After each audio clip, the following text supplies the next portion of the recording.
Qərbi Çin, Pakistan. Uyğurlar İslama etiqad edirlər. Pekin onları öz separatçı hədəflərinə nail olmaq üçün terrorizmdən istifadədə günahlandırır. Bəziləri Çin tərk edərək Pakistan və Əfqanistana yollanıb. Onlardan 22-si Birləşmiş Ştatlar 2001-ci ildə Əfqanistana hərbi müdaxilə edəndən bəri ABŞ qüvvələrinin nəzarətində saxlanılır. Onların hamısı Guantanamoya göndərilib.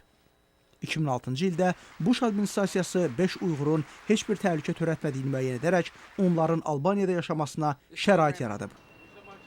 Vaşinqtonda qərargahlanan hüquqşünas George Clark yerdə qalan 17 məhbusdan ikisini təmsil edir.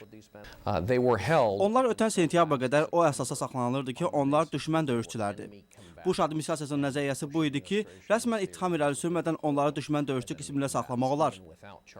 Lakin sentyabrdan bəri bu əsas aradan qalxıb. Belə ki, Amerika hökuməti artıq onları düşmən döyüşçü saymır. Clark onun müştərilərinin Çinə və ya başqa dövlətə qarşı zorakı məramları olmadığını deyir. Bu adamlar terrorçu deyirlər. Onlar heç vaxt terrorçu kimi təlim almayıblar. Bu tamamilə səhvdir. Charles Stimson 2004-cü ildən 2007-ci ilə qədər ABŞ Müdafiə Nazirliyinin məhbəslərlə bağlı nazir müavini vəzifəsində çalışıb.